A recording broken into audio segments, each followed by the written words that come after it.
بسم الله الرحمن الرحيم. الحمد لله رب العالمين، والصلاة والسلام على سيد المرسلين نبينا وحبيبنا محمد وعلى آله وأصحابه أجمعين.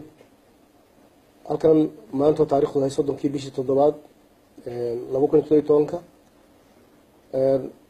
waxaa xafiiska wasaaradda diinta iyo waqaafta ku qabanayna shir saxaafadeedkan.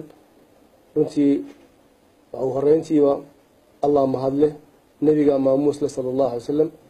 dalka Soomaaliland waxa uu leeyahay dastuur uu ku dhaqmo oo ku saleysan diinta islaamka.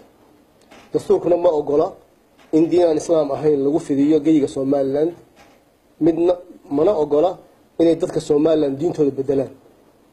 shariicada islaamka iyo dastuurka Soomaaliland kama soo horjeedo dadka ahlul kitaabku inay dalkeena yimaadaan oo ay ka shaqeystaan ama sifo sharci ah inagula joogaan, mana diidayso inay dalka ku cibaadaystaan goobihii ay hore u lahaayeen ee dhisnaa ilaa xilligii Ingiriiska 7 sano ka hor. waxaan cadaynaynaa in aanay jirin kaniisad cusub oo Hargeysa laga dhisay sida lagu faafiyay saxaafadda sawirro aan xaqiiqada ka turjumaynin oo been abuur ah. lamana ogola in kaniisad cusub laga dhiso geyga Soomaaliland.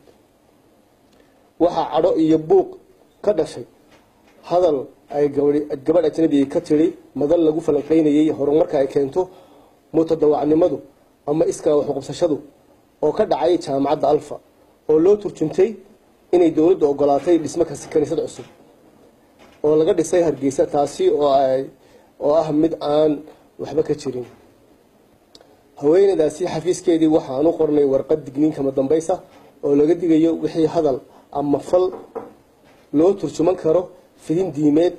ugu dambeyntii dawladda Soomaaliland ee hadda talada haysa waxay ku suntantay kor u qaadida wacyiga diinta islaamka iyo horumarinta arrimaha diinta sida idaacadda Qur'aanka Kariimka, barnaamijyada kala duwan ee wacyigelinta diinta ee ka socota warbaahinta dawladda, ka hortagga xumaha iyo ilaalinta anshaxa, wacyigelinta xarumaha dawladda iyo jeelasha dalka, taabagelinta guddiga wanaag farista, ka qaybgalka dhismaha masaajidda iyo madrasadaha, ugu dambeynna dhismaha iyo hirgelinta xaruntan cusub ee wasaaradda diinta iyo waqaafta dowladda Soomaaliland.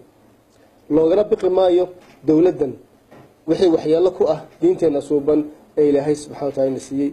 allah mahadle wasiirka wasaaradda diinta iyo waqaafta Sheekh Abdullaahi Axmed. Assalaamu calaykum wa rahmatullaahi wa barakaatuh.